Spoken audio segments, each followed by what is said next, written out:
I think that very small steps would be all it takes to get major ones moving. Yeah. But the small ones will be the hardest. Yeah. Just getting started. It's an interesting place to be. It is. For sure. It's a very interesting place in history. Yeah.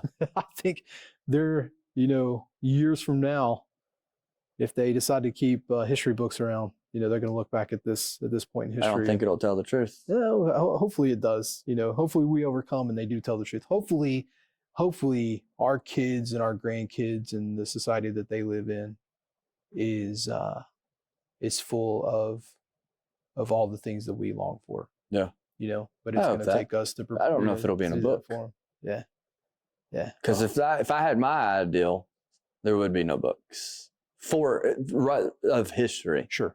Not collectively at all, but in that aspect, I think that's where things start getting manipulated and skewed and twisted and things, and I really started understanding it in the beginning of the internet, really at the height of the scamdemic. Yeah.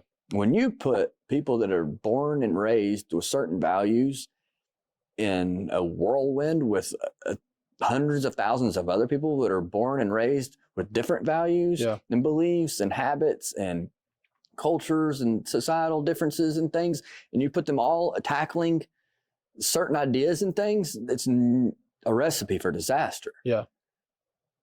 People aren't aware of that. They're talking to people in different states and other countries like they grew up and have the same thoughts and mindset that they do. Right. And it's not there. That's okay. What's not okay is the not understanding of that, because that just eliminates the ability to have conversations. Yeah, agreed. And so people have to be a little bit more humbling and self-aware and selfish or selfless and say, okay, I need to look at this through their eyes, be a little empathetic towards it, say, well, how am I having a conversation about how traffic should be on Facebook with somebody that's never even driven a car? You don't have the right ingredients to even have that conversation. Right.